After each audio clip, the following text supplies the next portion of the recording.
कोपरगाव तालुक्यातील मुशर्रतपूर शिवारातील देवकर वस्तीवर असलेल्या उघड्या कूपनलिकेमध्ये साई प्रसाद बारहाते हा 7 वर्षाचा मुलगा पडल्याचं लक्षात आल्यानंतर या मुलाला कूपनलिकेमधून बाहेर काढण्याचे प्रयत्न सुरू आहेत। 2 जेसीबी 2 पोकल्यांच्या साह्याने खोदण्याचं काम सुरू करण्यात आलं आहे।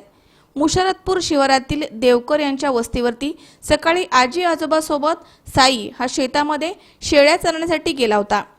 त्यावेळी साई अचानक एका उघड्या बोअरमध्ये पडला। साई कूपनलिकेमध्ये 15 ते 20 फुटांवर अडकलाय ही बाब लक्षात आल्यानंतर तातडीने कोपरगाव येथून रुग्णवाहिका आणि ऑक्सिजनचे सिलेंडर बोलावून कूपनलिकेमध्ये ऑक्सिजनची सुविधा उपलब्ध करण्यात आली। साई हा वर्ण दिलेल्या आवाजाला प्रतिसाद देतोय। कूपनलिकेच्या समांतर खड्डा खोदून साईला काढण्याचे प्रयत्न सुरू आहेत।